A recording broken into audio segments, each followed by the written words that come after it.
Want the freshest cup of coffee in Gettysburg? Then visit 82 Cafe at 82 Steinway Avenue. They roast all of their coffee in-house and have a full coffee bar to keep you caffeinated during your visit. Check them out at www.raggededgerc.com for their menu and shipping options and their freshly roasted coffee. Use promo code Hancock for 10% off your order. That's 82 Cafe at 82 Steinway Avenue across from the Dobbin House or raggededgerc.com. The 1863 civilians of Gettysburg were reluctant witnesses to the Great Battle. Join Ken Rich, the man in the red shirt, for his historic town walking tours. You could book these tours by emailing ken@gettysburgtownhistory.com. That's ken@gettysburgtownhistory.com. And when you're in town, look for the guy in the red shirt. This episode of Addressing Gettysburg is brought to you in part by me, audiobook narrator Mike Scott. Narrator of Savis Beattie's Bloody Autumn, the Shenandoah Valley Campaign of 1864, and Unlike Anything That Ever Floated, the Monitor and Virginia and the Battle of Hampton Roads. If you are an author or publisher interested in having your titles produced as audiobooks, or even just in learning more about the process, give me a shout. You can find my contact info on my website, MikeScottVoice.com. That's MikeScottVoice.com. And Civil War Trails. It's the world's largest open-air museum, and they offer over 1,300 sites across 6 states. Drive the Gettysburg campaign turn by turn, paddle to Frederick Douglass's birthplace, or hike to remote earthworks and artillery positions. Visit civilwartrails.org to request a brochure and explore their interactive map. Follow Civil War Trails and create some history of your own. You're listening to Addressing Gettysburg. Hey, everybody. Welcome to this episode of Addressing Gettysburg's Ask a Gettysburg Guide. Today, we are talking about one of my favorite things in the world, and that is the horsey. And we've got with us Chris Bagley. He is a licensed battlefield guide, and he wrote this beautiful book. And by the way, it is a really nice book. The nice cover, nice paper inside. The Horse at Gettysburg. I don't know if you can see because I can't. There you are. Yep. And you got it? All right, there we are. Horse at Gettysburg, prepared for the day of battle. And Chris, thank you very much for coming on. Matt and Eric, thank you for having me. This is pretty cool. Yeah, well, you know, this is going to be a big moment for you. Yeah, You've now arrived. Yeah, I know. I got headphones, a microphone. This is cool. Yeah. Sitting in a room that's covered in styrofoam and foam rubber. Absolutely. Yeah. Yeah. A lot of people don't realize that we actually do the show out of a lunatic asylum. Yes. Yeah, well, hey, I fit right in. So this is your first time on Addressing Gettysburg, and every time we have someone on for the first time, I try to remember to ask them a little bit about themselves, and I remembered today. So tell us a little about you. How did you become a guide? Have you been a guide since you graduated school, or is this something you got into later in life? It was later in life. Actually, it's kind of like and I'm hoping anyway that it's going to be my retirement job eventually one day. I didn't come to Gettysburg when I was a kid. I was here when I was 10, but I didn't return until I was 30 years old. Of course, I saw the movie Gettysburg, and I told my dad, who brought me here, and we took the double-decker bus tour. I said, Dad, let's go back to Gettysburg, and I've been coming back pretty much every year since. When I learned that there was this position called a licensed battlefield guide, I thought, now how cool is that? You can sit here and talk about Gettysburg. You get to be here, get to interact with the public. And I looked into what it took to become a guide. And I soon realized, how much work and effort it took to put into this. I took the exam 2012 and failed it. Well, I didn't actually fail. I got an 84%, which is passing. It's a passing grade, but the cutoff was 96%. Right. You didn't make the cut. Yeah. In 2015, I did make the cut, and then I had to go through the other portions of the licensing process. The first time you took it, what was it that you scored lowest on? Like, what got you down to an 84? Well, there was, believe it or not, there was some more of the trivial questions, but things that you would want to know, like where's Grant buried? No, that's on the guide exam? It is, and I can guarantee you that in Grant's tomb is the wrong answer. And then they wanted to know where Dwight Eisenhower is buried. Well, I had absolutely no idea, so I put in Grant's tomb. I had no, Yeah, that's what I used to do on tests. I was a wise ass. They ask, what battery did this? Don't put Duracell because that's going to be wrong. But, there was some of these answers that I had absolutely no idea. And when the test came around in 2015, I had 3 study guides that were probably a total of about maybe 8 inches thick. Right. And I would sit for 2 hours every night reading through my notes. And, I got through that, and then I had to go through an interview panel. And once that was done, they narrowed the field down from 42 candidates to, I think it was like 22, 23. And you go to mandatory training, which guides call charm school. And then you have to take the one that's probably the most nerve-wracking is you have to take a licensed guide and a park ranger. Yeah, that's what I'm afraid of most. Yeah. And you have to take them on a tour and treat them like they know nothing while the whole time they're writing down every word you they're know saying. that they know something. And they're not just grading you on what you're saying or how your presentation goes. They watch you drive. That's your driving. So, if you blow through a stop sign or a red light, you're done. I don't care. You get given the best tour in the world, but, it's a safety hazard. I know. And, I heard that. And I ever since then, I've been practicing stopping at stop signs. Yeah, like coming to a complete stop. No. You can't do the California stop. No. You got to do the full stop. Exactly. And I failed the first time, which probably I would say 90% of guides do. They tell you what you did wrong, what you did right, and then you have, X amount of weeks to correct it, and you come back in. And the second time I passed, and that was in August of 2016. So, it's been a real adventure. It's a lot of fun. I enjoy, meeting people from all over the country and all over the world.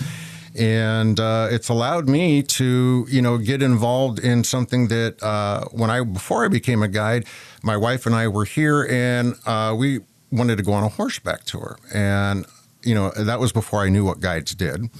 So we went on a guided horseback tour, and that's where I met Terry Latcher, and we've been, very good friends ever since. And when I received my license, I immediately started doing horseback tours. Yeah. And I found that, there are some good books out there on horses. Blake Manger wrote Traveler and Company, and also Gene Armistead, Horses and Mules in the Civil War. And these are both very good books, but I wanted something or some information that specifically dealt with the Battle of Gettysburg, which I could not find. And then having always one of my other goals, or what I wanted to do later on in life, was to write a book. Boom, the light bulb came on. I'm like, all right, there's a need. Yep. And hopefully people will like the topic. Yep. That's why I started doing this podcast, because I had the idea for years, but I was doing another one, and I just wasn't ready to do this yet. Yeah. And my friend was saying, he's like, well, why don't you dust off that idea and do that? And so I went on iTunes, and there was a Gettysburg podcast. I think they had 4 episodes, and it was years old, and they hadn't done anything since. So I'm like, all right, obviously this didn't work out. And I listened to it, and it was kind of like, meh, whatever. And when you're talking about history, not everybody might be interested in history, so you got to, think outside the box. Right. And so make it entertaining and informative. And that's what we said was like, well, we've been doing an entertainment show, so why don't we take what we learned from that and mix it with the history? Because everything we notice about history podcasts is that they're just a snore. They're just it's. It reminds me of going back to school. Yeah. Being lectured to. Sure. And I don't like that. And you don't want to be sitting there in front of some professor that's who's reading off a paper. No. It's like, why don't you just give me the paper and let me go? Exactly. So, I got the idea to write a book, but I needed a publisher. So one of my friends, his name is James Smith, he had recently had published a book on the wheat field. He said, why don't you call Kevin Drake Gettysburg Publishing? So he, made the introductions, and I talked to Kevin and tossed out the carrot. And he says, yeah, let's go for it. And he goes, I want you to write this in a different manner. I don't want it to be a textbook. Good. I want it to tell a story. And I'm like, well, that's what guides do. And he then proceeded to tell me, he goes, I want you to write this book as if you had a GoPro on your shoulder, on your head, or on the ground. And you were watching all this unfold and watching how the horses behaved and how they were used. And that proved to be very challenging because I had to think, again, outside the box. And it's just like, well, yeah, there's lots of shooting, there's lots of cannon, there's, men falling, wounded, dead, whatever. Flags fluttering, yeah, bugles. Exactly. Other than that, and then you got the horses doing it. But, how did it affect the actual horse? Sure. And I thought, well, everybody has senses, and so do horses. And each chapter, especially during the battle narrative, I try to pick out one or two examples for each day, or maybe more, that, describe, how horses would react in a normal situation and when you put them in combat. And what is found and what I emphasize during the book is it wasn't necessarily the horse or how well the horse was trained. It was the person riding that animal. Yeah. They had a bond of trust. Right. And the horse trusts you, you trust the horse. So it wasn't like the cavalry just had a pool of horses and every morning everybody just goes and picks a random one. You pick your horse. Yeah. You have your horse. Yeah. I mean, when people hop on a horse, the horse, they automatically think, oh, the horse knows what whoa means or giddy up. I mean, no, they don't. If you met a horse for the first time, are you going to walk right up to it and try to throw a saddle on it and ride it? Well, if you are, I want tickets to that. That might be entertaining. But we used to get drunk and go just jump on him bareback in the middle of a field at 4 a.m, which was not smart. But at the time, it was fun. Well, yeah, when you're young, you can do that. Yeah. Because this was last week, but yeah, no. It was when I was young. Yeah. But, the thing is with horses and men that ride them, the men that go into combat know their lives could be forfeit at any moment, but the horse does not. Right. That's the sad part. Yes, that is a sad part. When horses don't go to war. You never hear about horses invading another country. Yes, horses are herd animals, and they have a hierarchy within the herd. You have the alpha, and then you have all the way down to the most docile, and then you got everything that's in between. And other than that, these animals spend their days grazing in pastures and moving from water source to water source. And their instincts, their senses are on high alert because horses are prey, not predators. Right. They don't go out and hunt other animals. So, I mean, you try to sneak up on a horse. It's probably not going to work because horses have 350 degrees of peripheral vision. They're going to see you coming. Yeah, they got those big bulging eyes. Right, They're there for a reason. It's not aesthetics. They got one of the largest eyes of any land-based animal in the United States. Yep. And their hearing is very acute. Their hearing, I mean, that tells you just look at their ears and that tells you a lot. Yeah, well, yeah, they're like mine. They're huge. And same with the nose. I mean, you take a look at the horse's nose, the muzzle. I mean, they can have very big nostrils. Sense of smell. Yeah. I know when I go to see Maverick, I'll put Cookie in one hand and nothing in the other, and he knows exactly where it is. He figures it out. Now, what got you in? Have you ridden your whole life? What got you into riding? No, actually, my first horse, I always tell people, was a quarter horse. It was back at Kmart. My dad put a quarter in it, and I rode it for like 40 seconds or whatever they gave you. And I've always been fascinated with horses. I always loved them. I mean, too. There's something about seeing them on TV, and then you see them out in the fields, and you just want to stop. Yeah, they're magnificent just amazing. animals. They're just gorgeous. Yeah, and but being an urban boy, I didn't have the exposure to them. Really, the only time I got to see them was at the county fair. Where'd you grow up? I grew up and I still live there, actually, at Canton, Ohio, about 50 miles. Okay. Yeah, 50 miles south of Cleveland. Okay. I root for Ohio State because following the Browns is no way to go through life. Every Browns fan I know, which is only one other person. We call it the House of Do you know Bob Sadness. Steenstra? Who? Bob Steenstra. He's also a guide. Oh. Yeah. He's a Browns fan. As well, I know it's a solitary life. Yeah. It's. I'll have to suggest maybe just becoming an Ohio State fan like you, because at least we know do you find that helps? Win at least half the games. Yeah. Does that help with the depression and despair? Oh yeah. Yeah. Okay. Well, then I'll tell him. Yeah, absolutely. All right. So go ahead. I grew up in an urban area, and periodically my wife would, she grew up in the country when she was growing up. She lived about 50 miles south of me. We met in nursing school. Okay. I know. So that's what you did. So, yeah. Okay. Yeah, I was outnumbered like 30-1. It was bound to happen. So I met her, and we used to go down, and you'd be more exposed to these type of animals, and sometimes we would go to a stable and go horseback riding if they had trail rides and stuff. Yeah. And do you remember the name of the first horse that you rode? Oh God. No, honestly, I remember mine. It's been a long, long time. I was 6. Wow. 5 or 6. Peanut was his name. Pony ride. It was a pony ride. Yeah, at the ferry. Yeah. It was, actually, there was a stable, which is now a shopping center in Parsippany, New Jersey, right on Route 46, the corner of 46 and Beverwick. Yeah. Used to be, nobody, of course, if you don't know, but if you're there, listen and learn.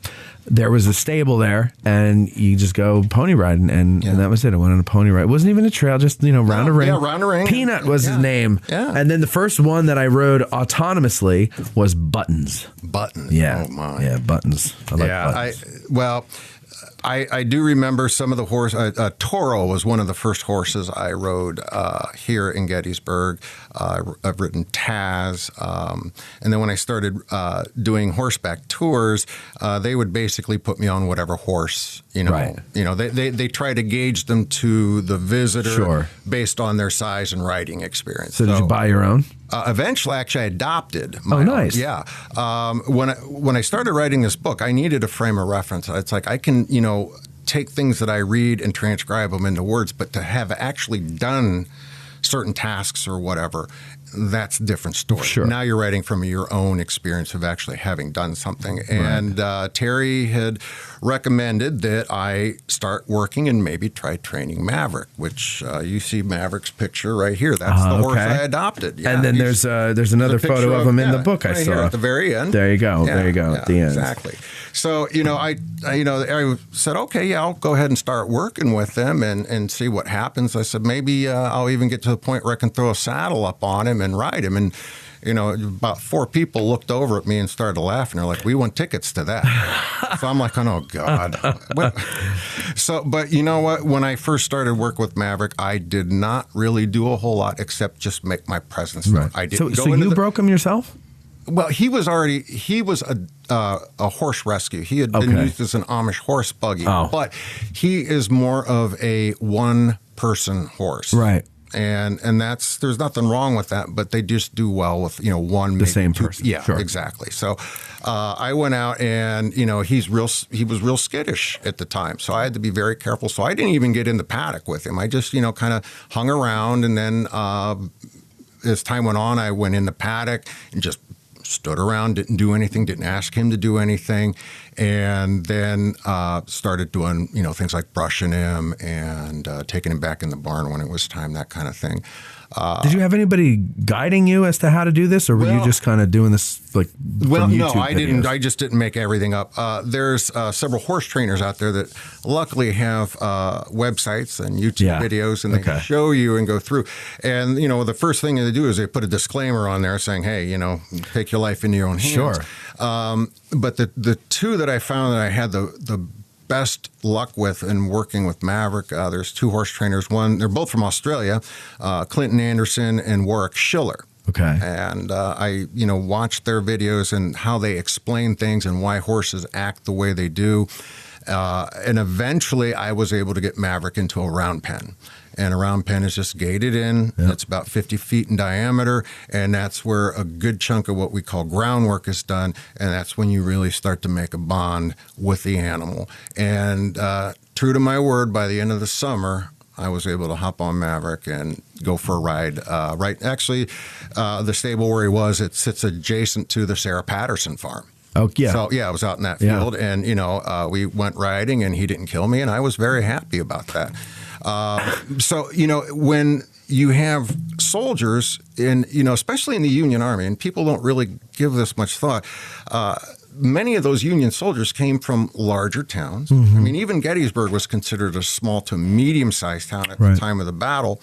And what you look at is not everybody needed to own a horse. Your business and your residence might be in the same building, which means, other than, maybe going to a store or something to purchase whatever, or to church or whatever, you can walk and do all that. Right. Or if you had a horse, it was for a buggy or a wagon. Yeah, and exactly. and as you're talking about with Maverick here, I'm sensing that a horse that is mostly used to pull something is not necessarily good for riding. Bingo. And vice versa. Yeah. Yeah, and he has scars on his, especially his flanks and his rear end, where you can see where, obviously, the reins and stuff came into play. I don't like to make a blanket statement, but the Amish aren't going to be listening to this. They're not very nice to animals. Or are we too soft? No. I think what it is they need young, healthy horses to do a lot of, things like pulling carriages, whatever, buggies. But it's also a tool to them.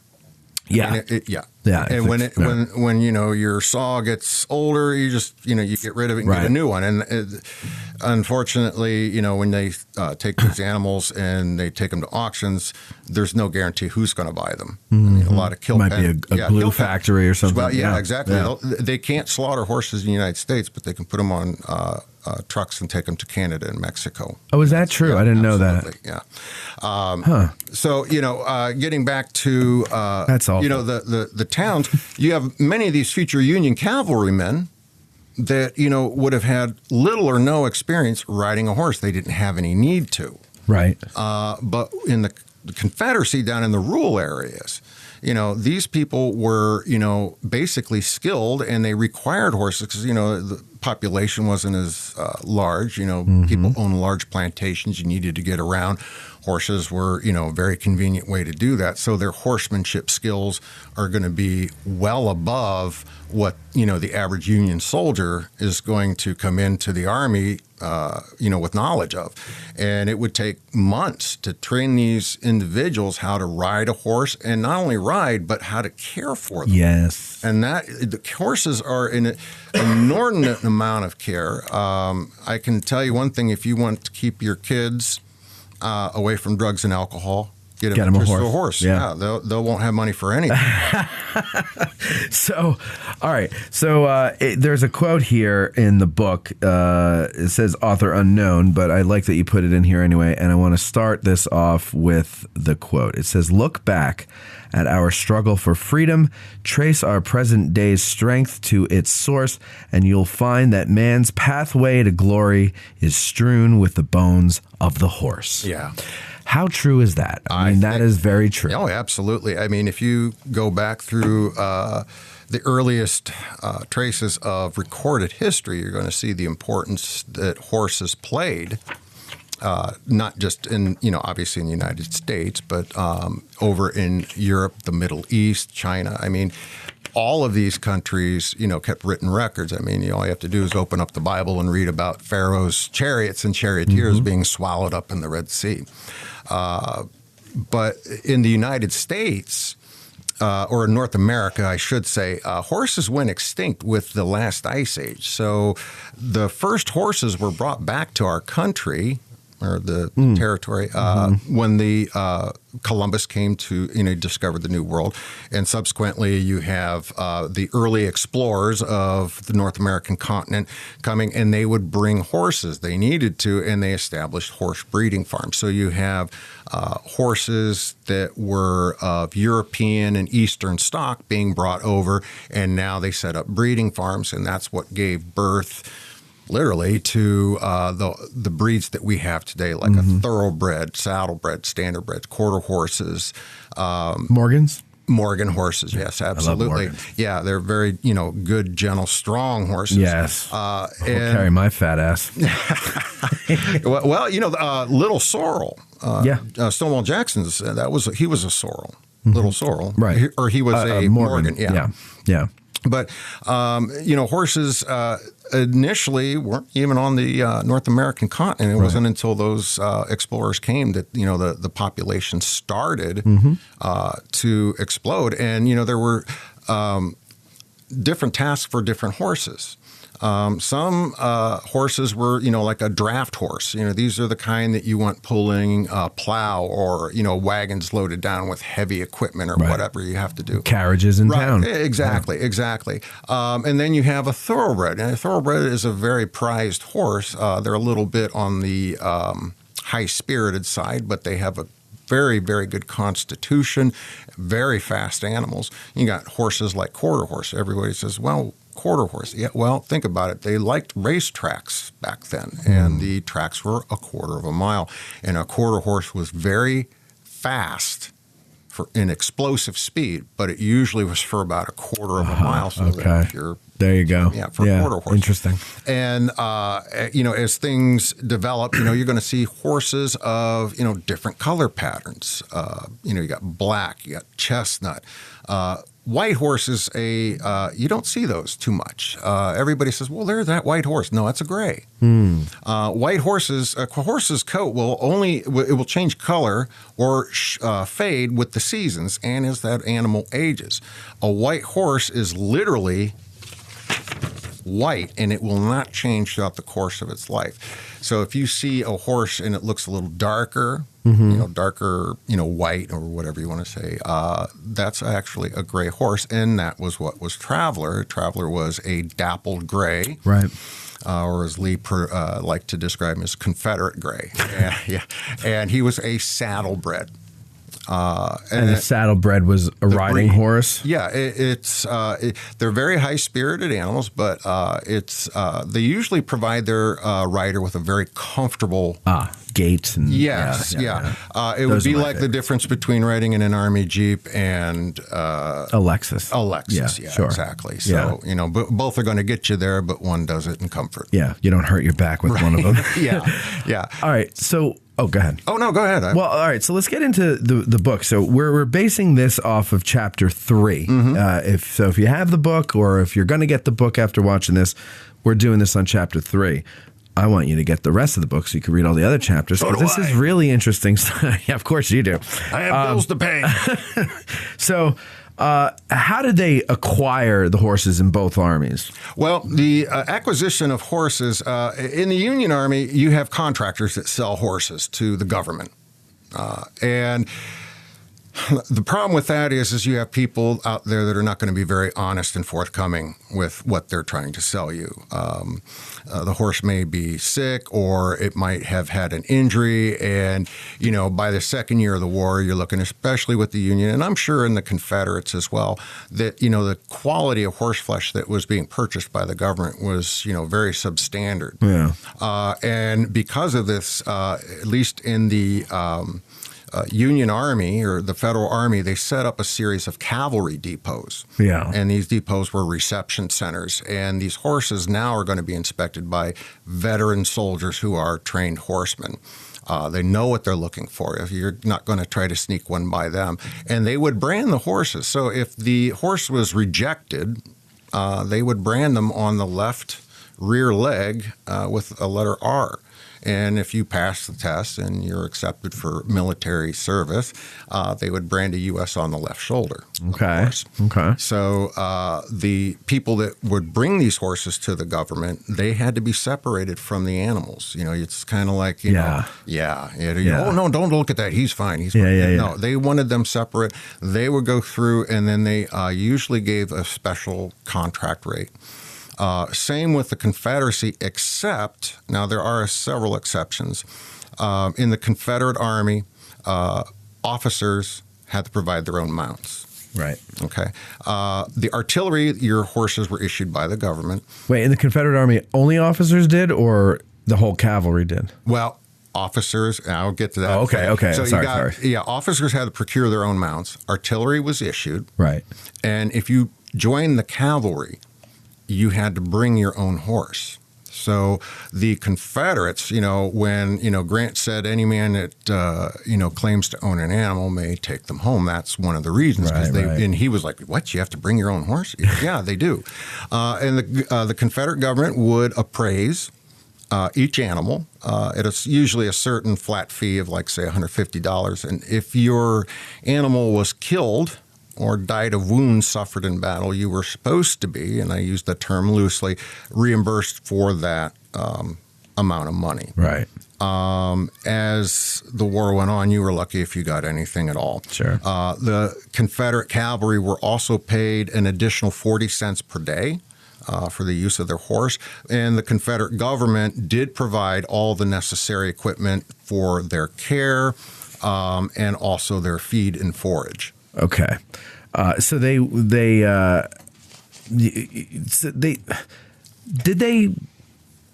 how long, I'm sorry, I'm just having a hard time developing the question. How long, for the duration of the war, you had to get your own horse? Mm-hmm. Yeah. I mean, I would find that as the country gets poorer. Sure. And, like we were talking before the show started, toward the end of the war, the South was devastated. Yeah. Sherman made sure of that. And, the Army of Northern Virginia, at its peak, here at Gettysburg, 75,000 men, barely surrendered 30,000 in Appomattox. So, their horses were in horrible shape. A horse should be getting, just for example, they need 14 pounds of hay and roughly 14 pounds of oats, corn, or barley for their fodder. Daily feed. Yeah. And by the end of the war, some of these horses, might get a pound. Yeah. I mean, you're talking about a horse that's going to be literally skin and bones. What would you say to the person who would say to you, well, can't you just let them go eat grass in the field? Well, you can. I mean, it's better than nothing. But, horses, they need certain, the way they derive protein. Mm-hmm. From things like oats, vegetable protein. Right. And, putting them out in the grass, a horse can make short work of a field of good grass. Yeah. So you put, you put 1,000 out there. Say just 1 acre of ground and put 10 horses out there, and probably within a day or two, it's going to be down to the nub. Yeah, yeah. So, it doesn't take long. And, again, with all the, devastation going through the South toward the latter portions of the war, it was getting harder and harder to, care for their animals. And a lot of animals succumb to, disease from, exposure, poor nutrition, that kind of thing. So once they've acquired the horse, now they've got to train it. You can't just go and give it to some soldier, right? Well, yeah. Now, in the Confederacy, they had that advantage. The Confederate horsemen, the cavalry especially, were, already adept in riding and care for their horses. Right. In the Union Army, well, that was a little bit different. So, but in the Confederate Army, the only thing that needed to be done was to train the horse to deal with all of the sounds of battle and all the things that could spook them, right? Well, yeah. In the Union Army, they would issue your horse, and initially the desensitization started to take place almost immediately by doing things like placing a saddle on the horse. Right. Not that you're going to ride them, but you have to get them accustomed to that being there. Lifting the hoof. And they had to be able to lift the hoof because that's how you're going to care for the horse's feet. They require special attention. That's how the farriers, would shoe the horses. If they can't lift their foot, well, it's going to be a not a good thing. Those farriers, man, they're brave people. My cousin's a farrier. Is he? And he's got balls, man. It's backbreaking work, and it can be very dangerous work, depending on the type of horse you're working with. I remember I had my friend and I in college. We wanted to do the Billy Crystal City Slicker thing, and then we looked into it, and it was way too expensive for two college kids to do the cattle drive. The dude ranch. Yeah, but we found this working ranch out in Wyoming that did have the cattle drive thing, but they also just had a cabin. Usually hunters would rent it. And there was a corral by the cabin. It was 7 miles from the main headquarters. They put the horses there. They stock it with whatever food you say. It was like $125 a night. We're like, well, wait, this is doable. We could do this. So we did it. Yeah. We went out there. And before we went, I was going riding. This was in Northern Virginia. I was going riding every Saturday at the stable. Yeah. And so they got to know me there and everything. So this one guy, I was like, can you teach me how to take care of a horse? Because I'm going out to Wyoming. And he's like, yeah, sure. So he gave me lessons and everything. And the most terrifying, I didn't mind the front legs, but it was picking up those rear legs. First of all, they're heavier. Well, yeah. So you knock you over really easily. Sure. But that's where the power is right there. Yeah, but there's a lot of tricks to the trade. Yeah, I learned them. I forgot them. And if you're working with the same horse on a daily basis, it's not that big of a deal because they begin to trust you. They know you're not going to hurt them. Right. And it's not that big of a deal. But yeah, if you're talking about 1861, 1862, and you're at a cavalry depot and they're bringing in 1,000 fresh horses, some of them are going to have probably a little bit of an attitude. So the men had to learn how to do all the basic necessities to care for the horse, which that's where some of the desensitization starts. Then they have to learn how to mount the horse and how to guide and ride the horse properly. And as this continues, one lesson builds on the next. And then you got the inevitable where you're going to have to start firing weapons. Well, they just don't, pull out a pistol or whatever and shoot right next to the horse. That would not be wise. So they start further away where that loud noise is not going to be so loud, but it'll catch the horse's attention. Right. And as time progresses and the horses become accustomed to the firing of pistols and rifles and even cannon, they bring them closer and closer until the new recruits and those new horses, the men are riding those horses now firing their weapons. But, that's just part of it. I mean, a saber, it clanging, that makes a lot of noise. Fluttering of a flag or a guidon. I mean, those are the other things that you have to desensitize the horse to. Drums, bugle calls. They say there's two things that spook a horse. Things that move and things that don't. So, you take your pick. I've seen horses not move across the street because there was a tennis shoe sitting in the middle of the road. Sure. And they're very weird, peculiar animals when it comes to that, if it's something they perceive as a threat that they're not used to seeing. Yep. But, that's why when you have a horse that's fully trained, and I don't care if you're Confederate or Union, once you have a horse that's fully trained and you trust him and they trust you, you lose that animal and it hurts. Yes. Because you're never going to, it's like, having a family dog. Yeah. You lose a dog. Listen, I'll tell you something. For those of you that don't have horses, that would, you can have an animal in your house that you have as a pet and they have their own distinct personality. You know how they're going to do this, that, whatever. And you lose that. And if you get another one, you're thinking, oh man, it's not going to be like, well, no, they're not. No, they're not. And this is true. This isn't just to bolster your point, but it's also to bolster your point. So I've had girlfriends, I've had dogs. I'm not comparing the two. I'm just saying I've had these other people that I wasn't born with, not my family, and other beings, I should say, that I loved. And when I used to go to that stable, I would ride the same horse every weekend. Morgan was his name, and he was, want to guess? A Morgan. A Morgan horse. He was like riding a cloud. Like this guy was, and I barely had to move the rein to get him to turn. I mean, it was just amazing. Yes. He would start walking on a cluck. Yeah. Like I wouldn't have to kick him. It was great. Yeah. And love this horse. If you work with your horse on a regular basis, even if you don't ride them, if you just work with them, they'll still have that respect for you. Yeah. And, you can always tell. I mean, you walk down any urban street or whatever, and you got somebody walking their dog, but it's actually the dog walking them. Yes. You don't want that kind of behavior in an 1,100-pound animal. That's too dangerous. Yeah. So you have to teach them, to how to respect you, and you respect them back. And that's where the bond comes. And so I went away for the summer because I was at college at the time. I went away for the summer, and when I got back, first weekend I had available, I went and made a reservation. I got there, and the lady sees me come walking up, and she goes, "Oh, hi, Matt. How was your summer?" And I go, "Good."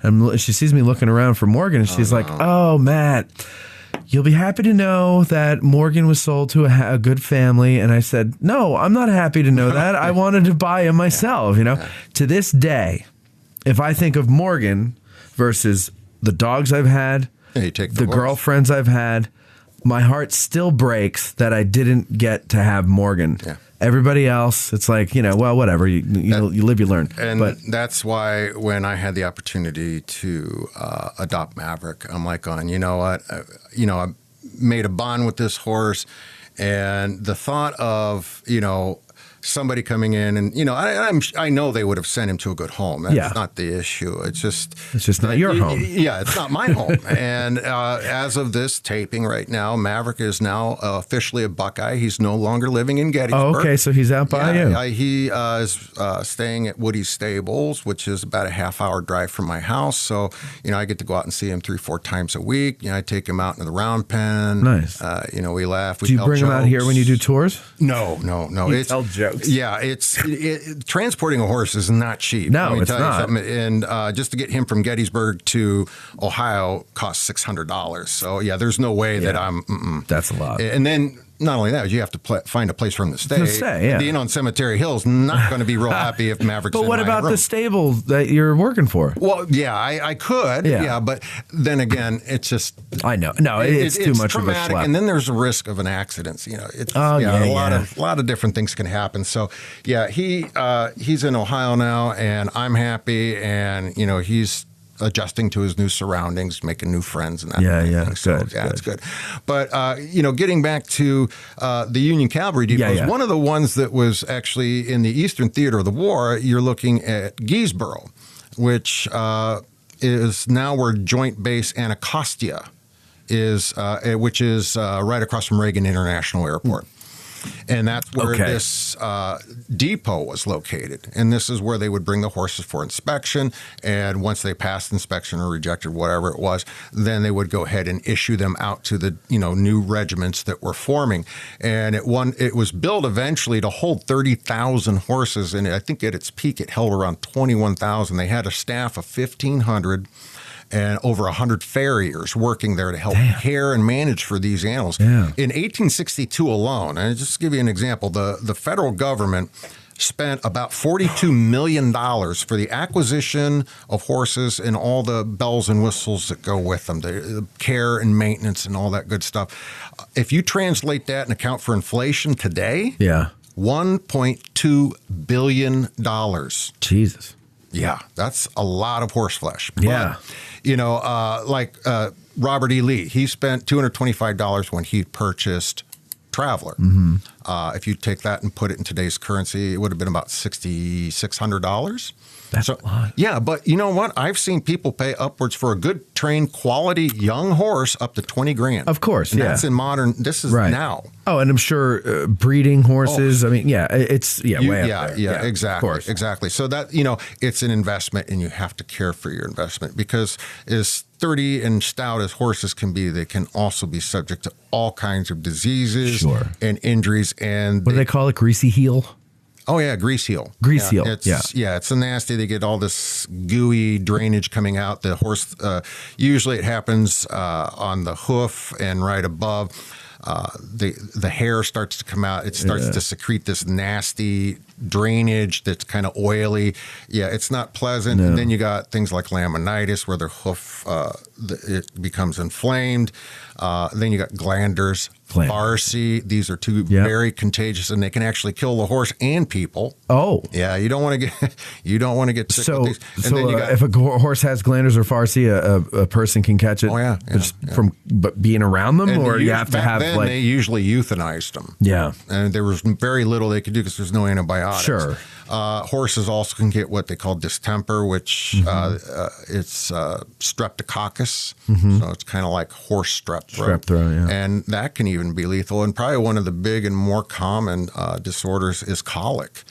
If the horse doesn't get enough food, stays up all night crying, and water for proper digestion, it can get a blockage in its intestine. Okay. And this can actually be fatal to horses. And sometimes they're so severe that, veterinarians and owners don't have a choice but to euthanize the horse. Oh, really? Oh, yeah. So there's nothing they could do still about that? Well, they can take them to surgery, but you're talking about an animal that's always on its feet. It's cheaper to euthanize. Well, it's not even the cost. It's just the recovery. Oh, yeah. And you can't lay in a bed. Well, yeah, exactly. And you can't, if it's an older horse, it's just like us. You're going to get to the point where not probably going to work very well. Yeah, sure. So, Yeah, the Confederates had similar arrangements where their horses were brought in, collected, and they would offer, standard government prices for horses, for, artillery mainly, and also the quartermaster for supply wagons, that kind of thing. But once these horses were acquired, that's when they issued them to the specific units, and that's where their training began. And, at the onset of the war, you have the Confederate cavalry definitely had an advantage, not necessarily numerical, but in the quality of horses that came out of the Confederacy and the riders. They knew how to manage these horses very well. And when you have that and you're well generaled, that's a good thing for, your cause. The Union Army, we're talking about a bunch of guys that were trained over, maybe 3-4 month period. It's fine, riding a horse out in a big open field, but now you're actually in combat. So, you're getting it for the first time. But by the time we get to a place called Brandy Station, the scales are starting to even out. And even the Confederates made note that, at Brandy Station, they saw that the Union cavalry, which, was kind of humiliated at times during the early stages of the war, is now coming into its own, and they're going to be a force to be reckoned with. What about saddles? Saddles. Saddles, you got numerous types of saddles out there, but probably the most famous one is the McClellan saddle. And that's actually designed by George McClellan. It is. And at the time, during the Crimean War, then Captain George B. McClellan went over to Europe to observe, see for improvements for the United States Army and whatnot. And based on their saddle, he made some improvements in it, or what he thought was, and that was what became the basis for the McClellan saddle. And McClellan, I know a lot of people say, oh, he's slow, and whatever, but he did write a cavalry manual. And he advocated firm but gentle training for horses. Beating and abusing horses, it accomplishes nothing. Right. So it just traumatizes them. Well, that, and it can, you're going to end up creating a very skittish, hostile, or potentially hostile animal, which, you don't want that. So if horses respond to gentle training, that doesn't mean you mollycoddle them. You have to, be firm but fair. Right. So he wrote the manual, and that was actually part of, ends up in this book. And then you have Hunt, who also helped author the artillery manual, and another fellow that fought here, John Gibbon, also authored a book on artillery, and they lay out the groundwork not only for the maneuvers, but for the care of the animals and the requirements, the age, how tall they should be, and same with the cavalry. So, they had, guidelines. Were they set in stone? No, but, they tried to go by them as best they could. Now, how about in the Confederate Army? If I'm remembering this right, didn't they bring whatever they had, and then eventually the government tried to issue a type of saddle? Yeah, well, they brought what they could, and a lot of it was reappropriated, after, a battle took place or whatever. You capture an animal, you can, obviously take the saddle, the bridle, whatever you need, to augment your equipment list. Right. You can get that done. But, so far as the government issuing, it got to the point where even the Confederacy was noting the quality of horse flesh was starting to decline. And they were saying, well, you can even still get a first-class horse, but he might be blind in one eye. Hey, you got to take what you can get. Yeah, exactly. Well, by the time, the end of the Civil War is coming around, you take what you can get. And unfortunately, 3 million horses are impressed in the service during the American Civil War, and half of them, 1.5 million, lose their lives. Yeah. So, it was very devastating to the horse population in the United States, but it's rebounded, only to be, nearly wiped out again in World War I, and then even into World War II. The horse continued to see military service. Today, however, it is really the only time you see horses being utilized, even here in Gettysburg, mounted police. Yeah, So, right. But if you look at how mounted policemen are trained, you'll get an idea of what they did back then, because these horses have to be zoned in, paying attention to the guy on their back or the gal on their back, whatever. And, they get exposed to all kinds of, stimulus, and none of it is good. People screaming, yelling. I saw riots over in Stabbing Europe. them. Yeah, well, spraying, they have little shields for the horses because people were spraying them with mace, and people were throwing chairs and whatnot at them. And those are the tolerant people. Oh, well, yeah. Yeah. It's just... So when there's an anecdote, I think it's from Henry B. McClellan from Stuart's staff.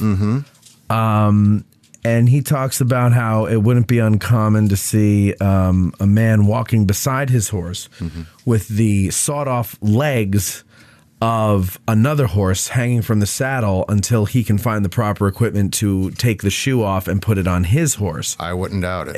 In the Confederate cavalry. Was it really that? I mean, you could see one thing once and then go and put it in there, and then we all think, oh, this happened all the time. I mean, was that that common?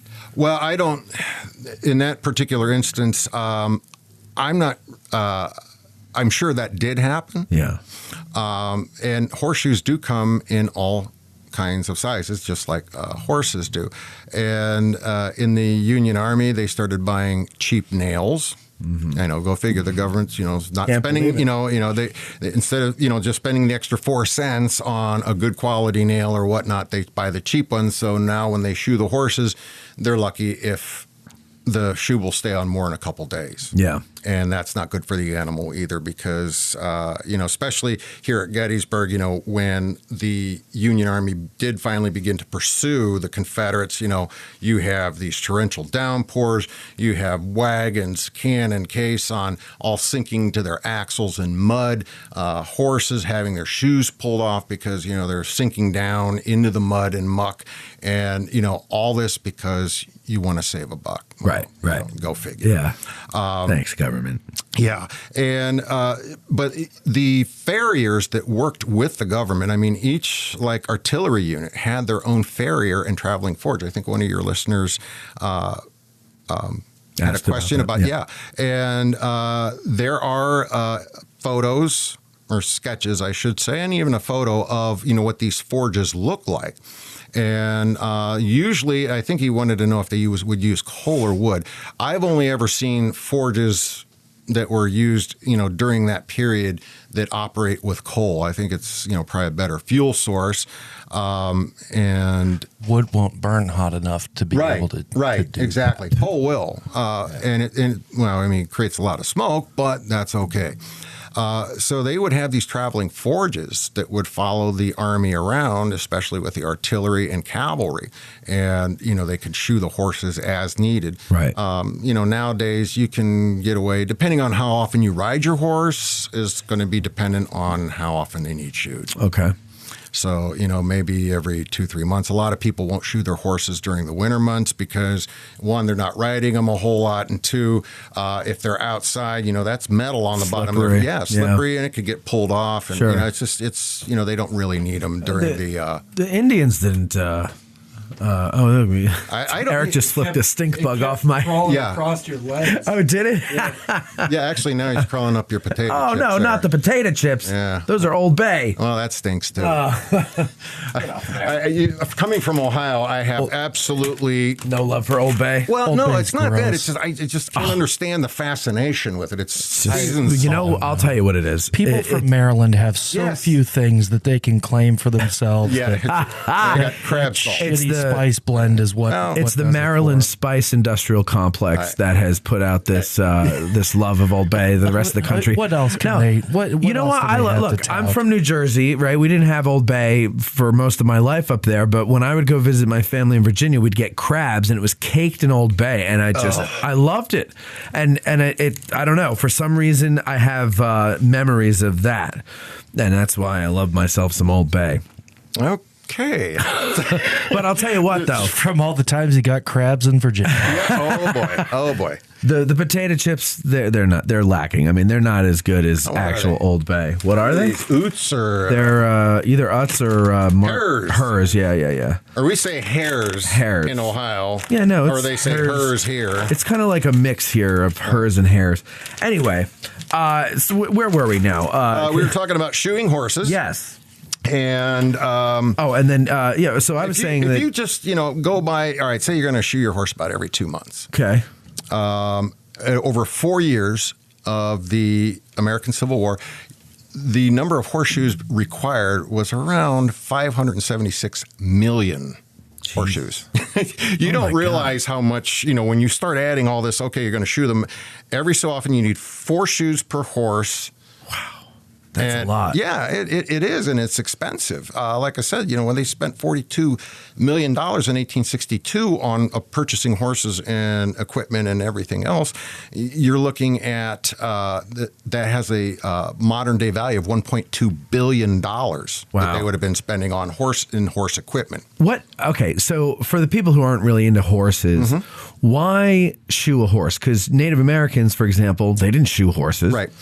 It helps protect the feet. Or the hoof, I should say. Right. The hoof. And part of shoeing a horse is not just, slapping the shoe on there and pounding it on with nails. Farriers not only file the hoof, but they will clip away. It's like your fingernails. Periodically, you got to clip them, file them, clean underneath them or whatever. Yep. And that's part of the process. And that adds to the overall health and well-being to the animal. And the shoe actually helps protect the hoof because the hoof is basically like a piece of bone. Fingernail. So, if you these hoofs can crack and everything else, and that can cause problems. Have you been to Assateague Island? No. Or Chincoteague, or where the horses, the wild horses are? No. I used to go. I don't get out much. Well, it's all the way on the eastern shore of Maryland. It's a real pain in the ass. Even from here, it's like a day-long journey. Because there's no interstate that goes there. So you got to take surface roads with lights. But anyway, the point is, my friends and I used to go down there a couple summers in a row. We used to go camping on the beach there. And the horses roam free, And, they tell you not to feed them or pet them or anything because they are wild. But they're so used to people that they're not afraid of you. So they'll come into your camp now. But what was interesting was I'd never seen a wild horse before. Yeah. And their hooves were curled up. Yeah. In front of them because first of all, they're mostly walking on sand. They're not walking on pavement, so nothing filing it down. Sure. I was out 3 years ago. My wife and I went to Las Vegas, and we went horseback riding in Red Rock Canyon. And on our way, we passed a couple horse sanctuaries, and they have specifically stated, please do not feed the horses. These are feral horses. I've seen pictures of horses that don't receive any type of hoof care, and you're right, their nails will or their hoofs will actually curl up. And I'm thinking, all right, I get, but that can't be healthy. I don't know. No, but I mean, they're in the wild, right? Yeah. Let's imagine they weren't at a state park. No. And they were in the middle of the plains and wild and no one was taking care of them. That's the way they would be, I'm assuming. I guess. I don't know. Maybe it's harder ground out there, so it files them down. I can't imagine Native Americans were running around on horses with curled hooves like that. Well, yeah, that's actually a very interesting thing. My cousin, like I said, he's a farrier. I may have to ask him if he knows that. Yeah, that would be kind of an interesting question. The couple of the other questions I noticed some of the viewers had. Well, we'll get to those after the break, but right now so let's go into artillery. So we touched on cavalry a little bit. I don't want to give everything away because then the questions are going to be redundant, but artillery. In the north they were issued, and in the south they were issued the horses. Okay, so that's the artillerymen didn't have to have their own horses for the. So what did the artillery horse have to go through training wise? That was different than cavalry. Well, they had to be broken to a harness. Right. So when horses are moved forward, they don't lift the cannon and its limber, they pull it. So they have to have broad shoulders in order to accommodate a harness, and they have to be broken to that harness. So they want bigger, thicker, more sturdy, like a draft horse. Yeah. And draft horses, in many cases, are a little bit more docile in their temperament. So they're kind of a better match for, pulling, weapons that are going to make a lot of noise. And, right. Yeah. Yeah. Exactly. Okay. So part of their training is going to be learning how to maneuver with the, you have the limber and the gun. And you have to learn, and mainly the men, but, the horses are going to learn by proxy, what they're supposed to do when they're pulled on the reins or whatnot, how to move the cannon into position, detach the gun, and then move the limber back behind the gun, according to the regulations. Right. And then, get accustomed to the firing. One of the viewers said, would you rather have the gun going off towards you or, behind your back? Well, I always look at it this way. If somebody snuck up behind me and threw a firecracker at my age right now, it probably would give me a heart attack. And honestly, I think I would rather see it coming than be surprised for, sure. So, with that, but the loads that they use for the firing demonstrations here at the park are just a fraction of what they would have actually used during the war. But either way, I mean, those are still very loud guns. Enough to scare you. And, I don't think that the horses are going to just, there probably was some anxiety, trepidation, whatnot. But again, you have the relationship between man and beast. You're going to have men with those animals, not just with the cannon. And the artillerists would have men ride the horses on the left side. So you have a cannon, the limber, and then you have 3 horses on one side, 3 horses on the other. They ride the horses on the left side. That's called the near side. The off side is the right side. So what is the thing with left side and horses? Like, why is everything the left side? Is that just an easy way to? I think that's the Union Cavalry, for example, they had to learn how to mount horses from either side. And I've done it. I've done it myself, depending on where you're located. It's weird doing it from the right. It is, because I'm left-handed, so it makes perfect sense for me to do, mount a horse on the left. But, mounting on the right side is kind of, It doesn't feel... Well, I'm right-handed, and right doesn't feel right to me. Left feels right to me. I mean, I was just always trained that. Yeah, that's normally how you do it. Yeah. But you can do it from either side. I don't even get on a bicycle from the right side.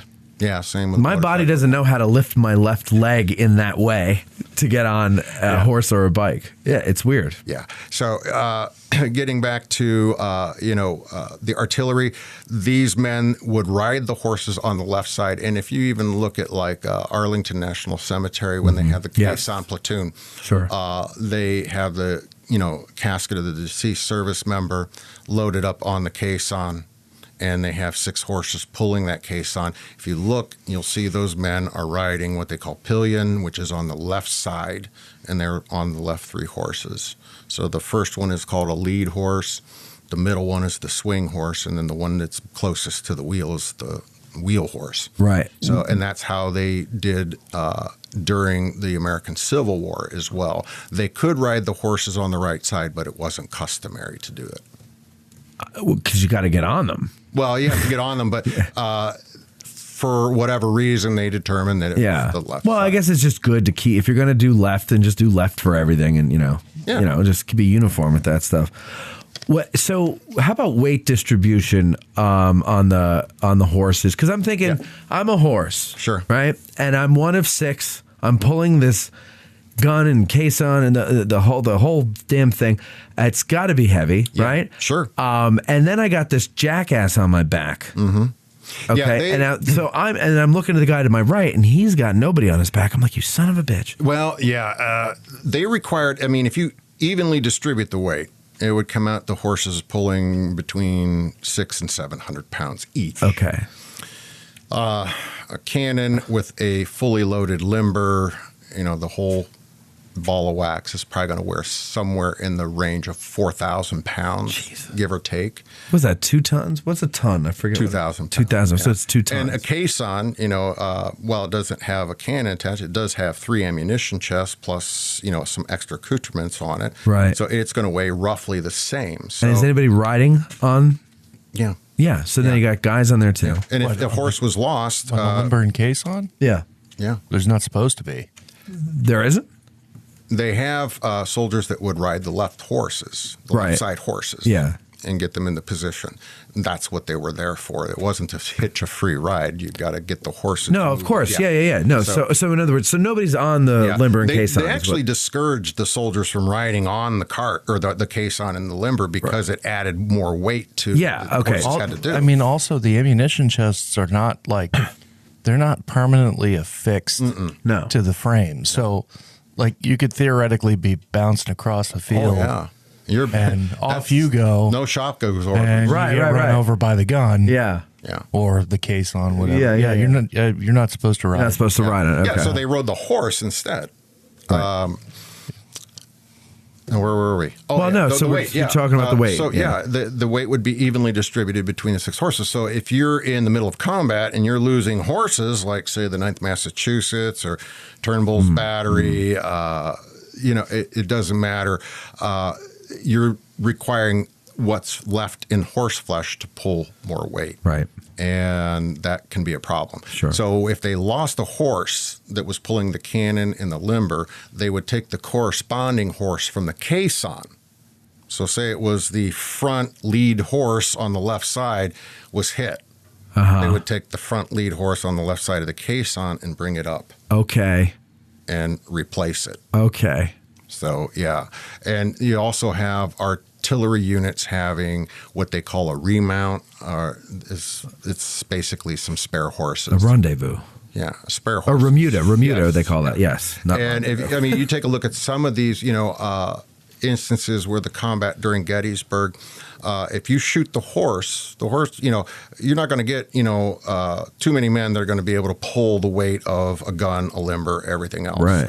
It's just, you can try, but you're going to need some horses to do that. So, and this is why both sides, and it was sad, but it was practiced on both sides, where they would specifically target the horses because, number one, it allowed you to potentially capture the gun and its complement. And it also made it harder for your opponent, your enemy, to remaneuver into a different position. So, like the 9th Massachusetts, they lost out of the 3 days. This was their first time in combat, and they lost 80 out of 88 horses. Mm-hmm. So, I mean, that's huge. Yeah, that's a lot. Yeah. That's a lot. Yeah. And you're not doing much with those remaining 8. No. Well, yeah, exactly. Yeah. Exactly. Thompson's Battery, you have Caspar Carlyle was awarded the the Medal of Honor later on in his life, but he helped to, along with Captain Thompson, he helped to get a field piece back to Cemetery Ridge. One horse that was pulling was severely injured, ended up dying basically when it got back to Cemetery Ridge, and the other horse was, okay, but they were, between the 2 horses, Carlisle and Thompson, they were able to get the piece back to the safety of Cemetery Ridge. Mm-hmm. So, sometimes, and even in Bigelow's 9th Massachusetts, you had the men firing by prolong, which is actually depicted on the front. Yes. Yeah.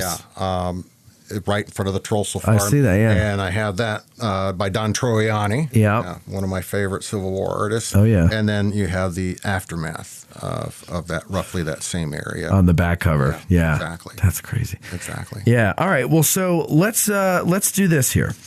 There's plenty more about horses, absolutely. ladies and gentlemen, but we don't want to tell you everything now because then there's no adventure for you reading about it in the book. Well, you know what?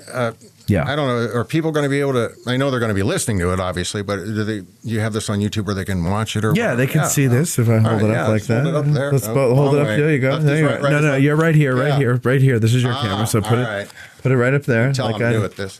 So yeah, you can take a look into this book, and it's in full color. Yes. We go over the color schemes of the animals, different types of breeds that were common at the time of the American Civil War. And we basically go through, how horses were trained, and then we look at the battle each day, leading up to it, each day of the actual battle, July 1st, 2nd, and 3rd, and then the retreat. And here's a picture of Chris with Maverick. Yeah, there he is. That's my boy. There he is. And he's a what again? He is, he's a bay, so it means he's got that nice chestnut brown color. His muzzle, ears, and his mane and tail and lower legs are black. But his breed is probably a cross between a quarter horse and a thoroughbred. Okay. Matter of fact, when they acquired Maverick, they even checked the bottom of his lip because they will tattoo thoroughbreds on their lip, on the inside. Horses can tattoo each other. That's amazing. Yeah, I know. I'm going to get Maverick a sleeve here one of these days. Yeah. I don't think that will go too well. No. We have to go for a break. So, Chris? Thank you for attending Addressing Gettysburg. We'll be back after these brief commercial announcements. That's actually pretty good. Yeah, thanks. You've heard us promote various ways that you can help us keep the show going, but one way we haven't pushed too much is our sutlery at addressinggettysburg.com/shop. That's a shame because we have designs over there by talented artists like Ty DeWitt of 1863 Designs and Mike Stretch of the Heritage Depot. So now we're promoting it. Buying shirts, hoodies, mugs, and other items from our sutlery not only helps us keep the lights on, but it also helps guys like Ty and Mike, and it helps spread the word about the show every time you wear an item or you sip from your mug. So head over to addressinggettysburg.com/shop and grab some merch. It's the perfect Christmas gift for the Gettys nerd in your family. That's addressinggettysburg.com/shop. Our favorite bookstore in Gettysburg is For the Historian, located at 42 York Street. Isn't it, Eric? You're darn tootin', Matt. It's because they have the best selection of Civil War books in Gettysburg, both new and used, and online they have even more books to choose from. But Matthew, what if the Civil War is simply not my thing? Not a problem, my fine four-fendered friend. This is For the Historian, after all. They cover history from the ancient world to the 21st century with a strong selection of World War II and American Revolution books. It's astounding how they squeeze thousands of titles from Osprey, Savas Beatty, UNC Press, and more into their store. And it's also astounding how you and I both squeeze into our pants every day. Well, handsome, they have a warehouse too, and that's where they keep all those books that are available online at forthehistorian.com. And folks, if you go to forthehistorian.com now and order books until you're blue in the face, be sure you mention that you heard about them on Addressing Gettysburg in the Note to Seller box, and they will refund your shipping costs. What if I prefer to browse in the store and don't want to go online to get my book? Great question, Doodlebug. Just mention Addressing Gettysburg at checkout, and they'll take 20% off the retail price of your item. So go to forthehistorian.com, stop by 42 York Street, or call 717-685-5207. That's forthehistorian.com or 717-685-5207. Bo Brinkman is no stranger to Gettysburg, filmmaking, or this audience. An established Texas filmmaker, Bo has held the lead and supporting roles in television and film, including the 1993 film Gettysburg and its prequel Gods and Generals. Bo has written, produced, and directed several films, often drawing his characters and storylines from his ensemble of intricate comical and emotional family tales. The Last Mark, The Bay House, and Last Man Club are among his collection, with the latter winning Best of Show, Best of Picture, Best of Film, Best Narrative Feature, and Best Dramatic Feature. Now, 30 years after the release of Gettysburg, Bo returns to the same town for his next film, A Gettysburg Christmas, and he is looking forward to your assistance in bringing the film to life. Just go to GoFundMe.com and search for A Gettysburg Christmas, or click the link in the show notes and choose your level of support. Seminary Ridge Museum and Education Center, Gettysburg's premier museum, is housed in the historic Lutheran Seminary building constructed in 1832, a witness to the first day of battle. The museum's 3 floors of exhibits connect visitors to the dilemmas that led to the Civil War, provide a powerful and personal view of the battle's first day, and explore one of the battlefield's largest hospitals. No visit to Seminary Ridge Museum and Education Center is complete without a guided tour of the building's famous cupola, where on the eve of battle, officers and civilians saw thousands of Confederate soldiers' campfires burning to the west, and Brigadier General John Buford watched for vital federal reinforcements as fighting erupted on the morning of July 1st. Today, you can stand where Buford stood and discover how this view helped chart the course of the Battle of Gettysburg. Your trip to Gettysburg is not complete without a serious visit to Seminary Ridge Museum and Education Center, Gettysburg's premier museum. Purchase tickets online at seminaryridgemuseum.org or call 717-339-1300. To get tickets or a cupola tour, listeners may call or walk in and mention addressing Gettysburg, or by ordering online using the promo code AG1863 for 20% off. Seminary Ridge Museum and Education Center. It began here. There's a devil to pay. Hey, Gettysburg business owners. Winter is just around the bend, and you know what that means. No tourists. But just because people aren't coming to you doesn't mean you can't bring your business to them. If you ship, you're still in the game. And if you're a seasonal business, the time to advertise for your next season is in the off season when people are making their plans. So what's an affordable yet highly effective way of reaching those people? Well, it's not radio. It's not TV, and it's certainly not print. Step out of the Jurassic era of advertising and run an ad on Addressing Gettysburg. We just reached 1 million downloads, and we're growing by the tens of thousands every month. Beyond that, our audience is happy to support those who support their favorite podcast. So email sales@Addressing Gettysburg for more information about advertising on our show. We look forward to helping your business grow.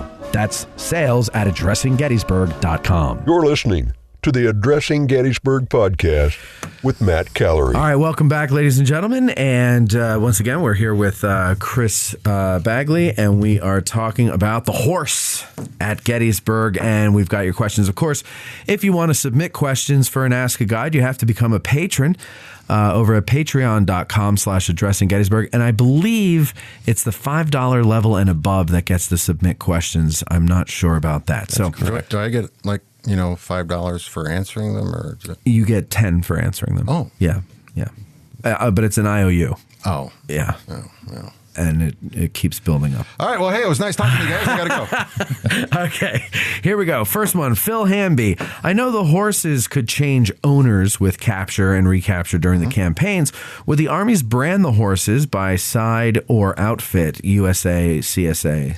Well, they brand, the United States Army did brand horses. It would have been just a U.S. It would have been stamped on the left shoulder, the front of the horse. And if it was rejected or whatnot, it would have been on the rear lower leg, just above the hoof. Now, the Confederates... Is that why we call people a horse's ass? It could be. As an insult? You're a reject? Well... No, probably not. Maybe. I doubt it. Sorry. But, so far as the Confederates, I'm not sure if they did or did not. But if you think about it, when Confederates captured Union units, especially if it was cavalry or artillery or whatever, they're going to be, absorbing those horses into their own ranks for use. So I wouldn't doubt at all that you're going to have a lot of Confederate horses walking around with U.S. stamped on their left shoulders. Right. They were. The guns were. Yeah, absolutely. Yeah. And uniforms, anything, shoes. Yeah. He also asked, the dead horses that were left on the battlefield, were they burnt, buried, or just left to decompose? Yes. Yeah. All of the above. You'll have to buy my book. Yes. But I will give you a little hint. All three did occur. In general or here specifically? Well, in general, but also here. Like the horses that were on Lydia Leicester's farm. She, had the bones ground up, and she, sold, pennies on the dollar for them. You had some of the horses that were set on fire, definitely. Yeah. And there's a quote in my book about, how nauseating the stench was to begin with, and then you add in these animals that, they're trying to burn. And I tell people on my tours that, the horses got, second billing because you have, number one, thousands and thousands of wounded men that need care, number one. And then you have anywhere from, depending on the source you read, maybe 7,800 to 8,000 men lying dead on the field, plus the men who perished from the wounds shortly after the battle. that needed to be buried and buried quickly because their bodies had been, out in the hot July sun. And, all you have to do is read Greg Coco's A Strange and Blighted Land to kind of get an idea of what these corpses look like and how nauseating it was to even be within, just a few feet of them. Yeah. So, like, say the burn pile of horses. I'm thinking of, I was just reading Son of the Morning Star about the Little Bighorn. And they were talking about Reno and Benteen's men holed up on Reno Hill and how, they would make barricades out of whatever they could scrounge. And a lot of times it would be a dead horse. Yeah. And the horses, like humans, when they're laying there dead, their abdominal cavity fills with gas. And if an Indian bullet were to pierce it, sometimes it would explode nastiness all over the troop hiding behind the horse. So my question is, would they puncture the guts prior to setting them on fire to avoid a nasty explosion of fire and guts when they're burning them? I have no idea. Yeah. I would think that if they were, moving a small group of animals together so they could, incinerate all of them at once, that, that might have just happened naturally. Just naturally, moving them. But you're talking about, the average weight of a horse is right around 1,100 pounds, give or take. Some are bigger, some are smaller. I don't know how far they would have gone to, what lengths they would go to try to move them. They just pour torch oil on them and, set them on fire. And I'm sure that there were some, and again, in my book, there's one instance where one of the townsfolk was coming back to her home, and she said, the smell of one dead horse, had been lying in the hot July sun was overwhelming. Imagine now that there's hundreds. Yeah. And thousands. And you're looking at probably around 3,000 to 5,000 animals that lost their lives. Yeah. And that's probably not, that number I think is a lot higher, because if you look at the retreat, how many animals were just left by the wayside because, they were played out. Yeah, exactly. And, I wrote down some stats here just to give you an idea. And these are just from some of the artillery batteries. 9th Massachusetts lost 80 out of 88. Battery A, 4th U.S. Artillery lost 83 out of 90. Turnbull, 3rd U.S. Battery F and K, 45 horses. Cowan's 1st New York Independent lost 14. And if you go over, and that's just those forests, 222 animals. Okay. If you go over to the Confederate side, you have Pegram's Battalion, lost 38. And again, record keeping is, not exactly art form back then, so you have to take these numbers with a grain of salt. Pogue's Battalion, 17. Deering's Battalion, 37. Eshelman's Battalion, 37. And E.P. Alexander, 116. Jeez. So, yeah, and that number adds up to 245. So just those, 7 or 8 battalions, U.S. and Confederate, that's 467 horses right there. Damn.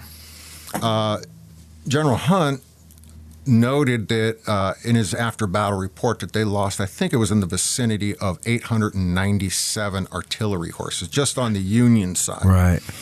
So if that number is even remotely comparable, which it looks like it is, right, to the Confederates, I mean, you're talking about almost 2,000 animals right there. That's crazy. And that's not including cavalry. Right. That's not including personal mounts, during Pickett's charge or, leading up to Gettysburg, retreating from Gettysburg. These animals were sometimes literally ridden to death. Yeah, I know. Yeah. That's awful. Kevin Randolph, he wants to know, he says, the Army was so small prior to the war. How did they contend with what must have been a shortage of horses at the beginning of the war? So I guess he's saying, the regular Army, it's 16,000 strong. Not all of them need horses. No. So there's a small amount of horses there. But now the demand for horses is huge. Yeah. And what do you do? Well, that's when you set up breeding farms and you start to produce en masse horses. Contractors would begin, selling their horses to the government, at standardized prices. And, when they start building places like Gettysburg, I mean, again, you're talking about something that was constructed to hold up to 30,000 animals. And the fact that they were able to, over the course of the American Civil War, 3 million horses. I mean, they had breeding farms set up. You have contractors that, ranchers that, they raised horses and they would sell them to the government. So where there's a will, there is a way, and they will get those horses one way or the other. Sure. John Stewart from The Daily Show, he says, I've read that horses handle cannon and rifle fire better if facing the noise. Can you elaborate on that? How are they not stampeding horses everywhere? Well, this goes back to desensitizing an animal. And when I say animal, I mean horse, obviously. When I work with Maverick, Clinton Anderson, the one horse trainer that I follow, one of his sayings is, heart attacks are free, so feel free to give your horse one.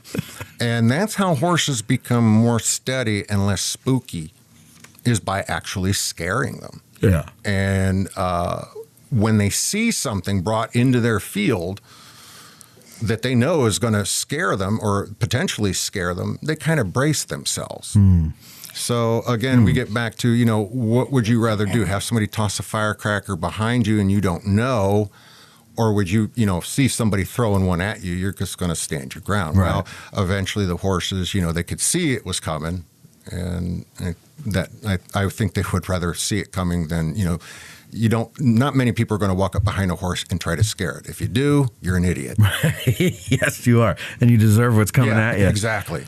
But that also works for people facing your fears, Sure. Expose yourself to it, and then you realize it's not that horrible. Or it might be very horrible when you turn around and run the other way. Yeah. Nicholas Falter says, how many times has a monument to the horse at Gettysburg been proposed and rejected? If it has never been proposed, what are we waiting for? I personally believe it would be a beautiful monument, I agree, and somewhere in the vicinity of the Trossel Farm area would be perfect, also agree. Yeah. My wife actually asked me this question the last time we went for a walk around the battlefield, and I didn't have an answer for her, so maybe Chris does. Yeah, well, it's funny that he wrote that, because I was just thinking about that when I was writing this book. Yeah. I said, out of all the monuments, I said, there is nothing dedicated just to the horse. Yeah. I said, it's always, the Virginia State Memorial with Leon Traveler, or, Meade on Baldy. There's always somebody, riding the horse, or the horse is in, action, whatever the case may be. I think the Trossel Farm would definitely be a good site. Sure. The other place that I thought might be also suitable is another place that is overlooked, where a great deal of casualties, especially in the equine population, occurred here at Gettysburg, and that's by Meade's headquarters. Sure, yeah. Absolutely. Yeah. If you take a look at those pictures of the Taneytown Road and, the Confederates overshooting Cemetery Ridge, and, the number of horses lost their lives, during the Confederate barrage prior to Pickett's charge. I don't know if it's ever been proposed, but I'm going to send an email. That's all I'm going to say. I don't know where it'll go. Yeah. Okay. But I think he nails home a point. I think it's long overdue. Yeah. Both sides, benefited from the use of these animals, and they went willingly into the jaws of death. Some of them did not return. You know what I want to do? Because I think that the park said no more monuments, right? Is that right? Yeah, well, I mean, that's been for a while now. After whatever the last one was, I think, was it the 11th Mississippi was the last one? So after that, they said no more. Yeah. And if that continues to be their policy, then what I would like to do is have a bunch of us pool our money and buy that empty lot right next to Pickett's Buffet and KFC and make a monument park, because there's a lot of good ideas for monuments, and there's nowhere to put them unless you have private property. Well, absolutely. And if you go by where the ABC Brewery and the Heritage Center is located, they had that little monument. I believe it was to Wesley Culp. And, Yes. So, definitely looking at private property is, definitely plausible. That would be the quickest way to get it done. But then again, you got to look, you'd have to be in touch with the borough, and you definitely don't want to be putting it somewhere where it's going to be, surrounded by a bunch of have bars and pubs. Yeah, but I think the idea is, if you establish that there, right. Now you have a foothold, and hopefully if another lot becomes available someday, someone with the money who can afford to do it and the good heart would come in, buy it, tear down whatever building is there, and maybe do something else, give it back to the park. I don't know, who knows? Yeah. But I think it'd be nice to see something go back. It doesn't have to be the size of the Virginia State Memorial or one of the equestrian statues. It could be very simple. Right. If you look at Fort Riley and down in Richmond, if you look, just do a quick Google search over there and look up Monument to the Civil War Horse. Yeah, it's very simple, and it's just need a horse. It's a horse in a saddle. The horse looks tired, broken down, bony, and it's just... That's what I picture in my head, actually, is doing something like that, Exactly. So, they have one at Fort Riley, Kansas, and they also have one, I believe, in Richmond somewhere, at one of the museums there. Rick Scare says, first... Were there distinctions between cavalry, wagon, and artillery horses? Were there breeds or builds that were preferred for different work, or were they interchangeable? Second, did either army keep any kind of horse reserve in the field with it akin to an artillery reserve? Third, man, how many do we have? He's vying for 6 questions job here. 6? Moly. Third, I've read a large number of horses breaking down on very long cavalry raids.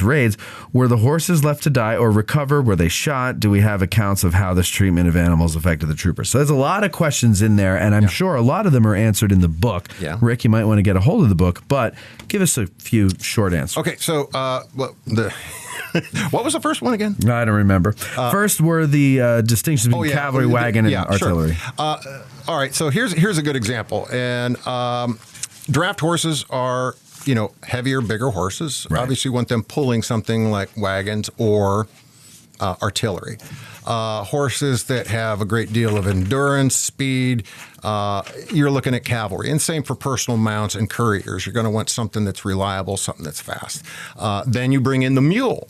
Mm-hmm. Yeah, we didn't mention the mule. No, we didn't. And the mules kind of get jaded. But, mules are actually smarter than horses. Yeah. Yeah. You know why? They ain't going to let themselves get killed. And that's why they did not use them specifically in a combat role. Their roles were relegated to pulling wagons and that kind of thing. And mules are actually very hardy. They have a hardier constitution in some cases than horses. They're able to subsist on a lot less food, which makes them attractive.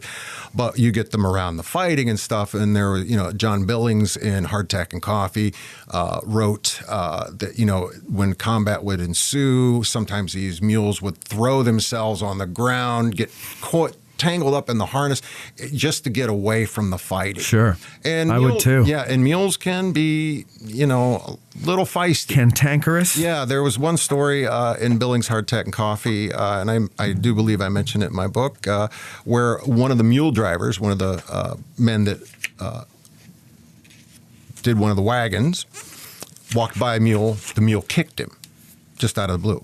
And the man got up, collected himself, went over to the wagon, pulled out a huge piece of wood, and clumped the mule over the head, knocking it to the ground. Well, the mule basically kind of did what he did, shook it off, got up, and he said a newfound truce was found. So Billings mused, he goes, if you ever want to break a mule, start with his head. Good point. All right. And do you want to get some of those other ones in there? For the questions. Yeah. Yeah, what do you got? Second one, did either army keep any kind of horse reserve in the field akin to the artillery reserve? Well, yeah, you would have remounts, definitely. But what you're going to do is you're going to be finding out or sending requisitions through the quartermaster. Right. They wouldn't go with the army. Well, in some cases, they may not go with the army, but they would be within striking distance. Yeah, I mean, look, Westminster. Right. Yeah. So, you're going to have extra horses here, there, and everywhere scattered about, but you don't want to just necessarily bring a huge number of horses into an area, because then you're responsible to feed them, to care for them. And, while some are obviously going to be needed, I don't think you're going to be, seeing 1,000, 2,000 horse park just horses hanging waiting, out yeah, there. just hanging out waiting to go. Because that's a vulnerable target too. Yeah, absolutely. Eric, you a while ago you found what was it? The requisitions for remounts during this campaign. Do you remember? I didn't find it personally. No. There's a fellow who's written a fair amount about Civil War cavalry. Talks about the cavalry corps in the Army of the Potomac. All the way through the campaign, ended up going through enough horses to remount the corps 3 times. That doesn't surprise me at all. Yeah, that's just through one campaign. Yeah, and I believe it was the 17th Pennsylvania over the course of 1 year, from 1862 to 1863. I believe they were issued around 1,600 horses, and at the end of that fiscal year, they only had about 400 left. Now, that includes the Battle of Gettysburg, although they do not break down where, when these horses were lost. But we lost, 50% of them at Gettysburg. They did said, X amount died of disease, these amount died of wounds, these were killed outright, left abandoned, whatever the case is. And if you have a horse that, is obviously not going to make it, it's, they're going to just leave it at the side of the road. And, if it survives, fine. If it doesn't, they can't afford to have that horse slowing down a wagon or an artillery piece with a limber or for whatever purpose that animal's being used for. They're going to leave it. So, like, if it's lame or something where it can heal, or somebody could take it in and take care of it, they'd leave it. But if it was just, if its leg was swinging by a thread, they would just put it out of its misery. Well, yeah, and there were some instances where horses were euthanized. I go over one specific example in my book. And many of the horses that were wounded would be sent back to, like, Gettysburg to be rehabilitated, because the horse is wounded, look at Baldy. Yeah. Baldy outlived Meade by 10 years. And he died right around the age of 30. So, that's old for a horse. Sure. But what will happen is, they would send these horses to Gettysburg for rehabilitation. If they were, rehabilitated, they could re-enter military service. And that's actually where Meade kind of found Baldy. He had been wounded twice at the Battle of Manassas. He had belonged to General David Hunter. And interesting. He ended up buying, and Baldy had been wounded a total of 6 times in his military career. Last one was here at Gettysburg on July 2nd. Now, if these horses couldn't be rehabilitated, sometimes they had to be euthanized because there was nothing else they could do for them. Or in some cases, they sold them to the public. Yeah. Kind of like a front runner to horse rescues. Sure. Today. Why, put down a horse that's perfectly usable for somebody else. Right, exactly. Just not for military service. Yeah. And that kind of, you just mentioned Old Baldy, and that kind of goes into the next question. It's our last question from Rich Snyder. It's a big, long 2-pager here, so let me get into it here. I only got 2 pieces of paper. Where are you getting all these? It's there. Is this? Oh, that's it, okay. right there. Hang on, let me put my It starts at the bottom of the first page, but here we go. Rich Snyder, here are my questions for Chris Bagley. I really enjoyed his book, and I'm a fan of General Meade's old warhorse, Old Baldy. Yeah. My grandfather and great-grandfather were both blacksmiths / farriers, so I have an interest in the role farriers played in both armies. Did farriers get assigned to a specific branch or unit of each army? In other words, were there farriers who specifically attached to cavalry, artillery, ambulance supply, etc.? So let's start with that one here. A farrier is a farrier, right? Sure. Okay. So if you muster in with a regiment of cavalry or an artillery battery, that's where you're going. That's your lot in life. But if you were then assigned to a cavalry you're a farrier, you're definitely going to be put to work because they needed them. And farriers, even today, it's like I said, it's backbreaking work, but they provide a invaluable service. Helping care for these animals, keeping their feet and their hooves whatnot healthy. And, during the time of the Civil War, they had even traveling forges moving with cavalry and artillery units. That way they could, if a horse lost a shoe or, something happened, they could, take care of it as soon as possible. What were the differences in the farrier service between the Army of Northern Virginia and the Army of the Potomac? I don't know specifically, but I think supplies would come to the top of the list. That's the next one. His next question is in regard to supply issues, where farriers supplied or were farriers supplied with a number of shoes that traveled with them and the army. Now today you can go to like Tractor Supply or whatever and buy pre-made horseshoes. Yes. Yeah, and you just have to size them. Yeah, right? pretty much. You put them in heat, get them hot, and they're malleable. Microwave. Yeah, microwave for horseshoes, essentially. But I don't think that they bought pre-made horseshoes at the time of the Civil War. I could be wrong. I think that was developed during the war in the North. If I recall from another interview, I don't remember what interview that was. But my understanding is they did it the old-fashioned way. They, looked at the horse's hoof, and they burned it and sized it. Yeah, exactly. That's what I mean. It's backbreaking labor. And believe it or not, the United States Army today still has a small cadre of farriers. That makes sense. Yeah, and it's at the Caisson platoon at Fort Myers. So those horses that are used during funeral processions and whatnot, they have farriers there that still shoe the horses, and they have to go through special training in order to do that. So we still use them, just not in combat. Yeah, we use them for ceremonial. And when they, are at the age where they're getting up there and they, get to retire too, they will adopt those animals out. Sure. Yeah, just great. Yeah, absolutely. Did the farriers with blacksmith experience assist in repairing wagon wheels, tools, etc. during the battle? And what in general did they use for a heat source, coal or wood? I think coal would probably, I think we addressed this at one point, is definitely burns hotter and it's probably a more efficient fuel source than wood, but in a pinch you use what you can use. Right. Farriers had to be blacksmiths. So in order to be, you can't have one without the Well, sure, because you've got to... So, if you needed something repaired, I'm sure if, the horses were all taken care of, they could. Mm-hmm. But their first primary responsibility is going to be for the animals. Sure. In reference to the couriers used by the Army of Northern Virginia and the Army of Potomac, did they use rotating horses or prefer to stay mounted on the same horse? Was there a large supply of extra horses for use by couriers kept nearby the Gettysburg for the AOP? That's a great question. I've always wondered this. Yeah. Couriers, I'm with General Meade. Stephen Weld's a good one. Oh, okay, that's a good example too. Yeah, so I've got to run my horse almost to death, perhaps. Mm-hmm.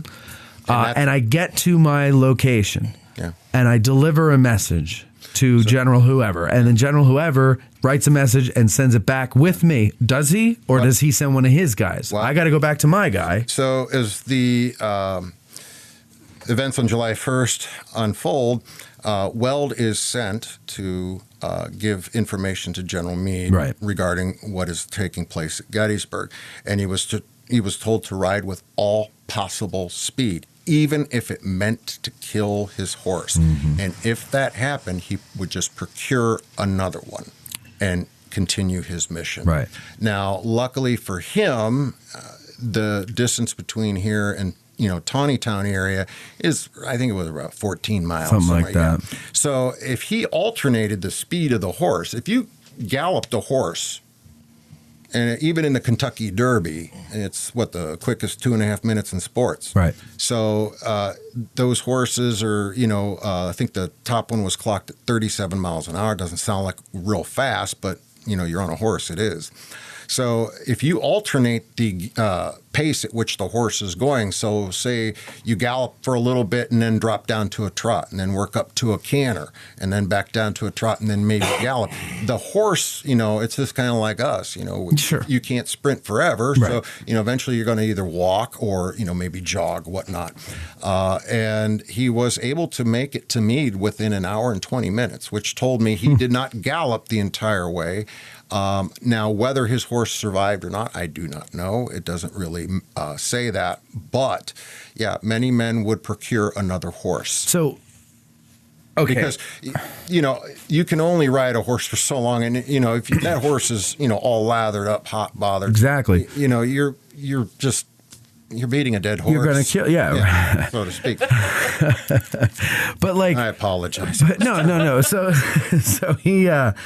he would get down to Meade, and then Meade might have something to send back to Reynolds. Right.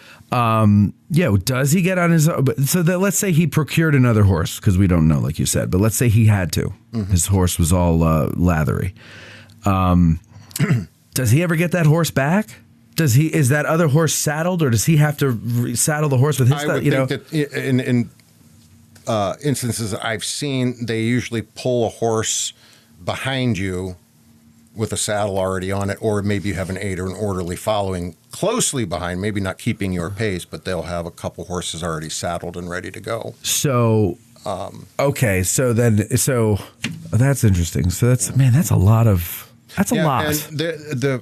it was cruel. It was cruel. And the whole situation. Charles Adams of the First Massachusetts wrote that he did the best for his horses that he could, but when the fighting started, he said he wanted to make a short work of war. And, I get it. And most people would. And he goes, and if that meant sacrificing the life of the horse to accomplish that end, then so be it. Yeah. It's a sad thing. But, it was done.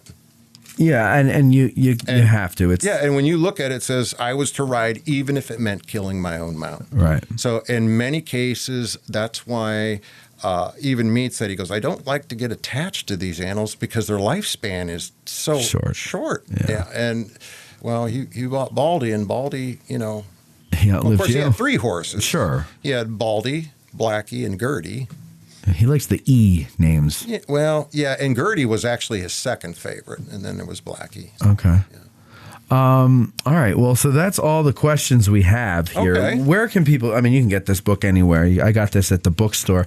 I went to For the Historian because I know I'd seen it there before, and of course I go and he was all out, so he was waiting on a shipment of them. But you can get them at For the Historian. There, of course, you get a 20% discount when you mention addressing Gettysburg. But you can get it on Amazon. You can get it on at the bookstore. You can get it just about anywhere. Yeah, places that are carrying the book right now. It's through Gettysburg Publishing. Yeah, GettysburgPublishing.com. If you go there, Kevin Drake, the owner and CEO of Gettysburg Publishing, he's very good about getting them out the next day. So you can definitely order them from there. I think he even give you a little bit of a price break. Nice. The other place, we'll give a shout out to Jim Schmick, Civil War and More up in Mechanicsburg. He does carry the book, if I'm not mistaken, supporting local business. The Bus Center up here on Baltimore Street. The Jenny Wade House Heritage Center carries it. The Visitor Center. It's everywhere. Yeah, and Amazon. Amazon definitely carries it. And if for some reason it sells out, you can always, find me. I usually carry a small cash. Well, you gotta. Yeah, a couple authors told me, said, always carry some of your books in your car because you never know when you're going to, somebody will want a copy. Do you know Mike Eisenhut? He wrote Brothers at War. Or is it Brothers of War? It's Brothers at War. Brothers of War. Of War. Yeah. It's a novel, but it's about the Iron Brigade. It's pretty good. Oh, okay. I think I did see that. Yeah, it's pretty good. But he's one of those guys. That's why I thought that's why I asked, because I thought maybe he gave you the advice. But he keeps it in his trunk, and because you never know. Yeah, and I do too, because I do. I go and do some speaking engagements here and there, and I usually have books for sale afterwards. The other thing is on Amazon, if you're one of those people that are you don't like the holding a book in your hand or the smell of the new ink and the fact that it was printed and bound in the United States, it is now available on Kindle on Amazon. Okay. So, definitely. And is it going to be on Audible? I thought about doing Audible. I still am out on a limb because horses, it's such a visual concept, Yeah, but you know what?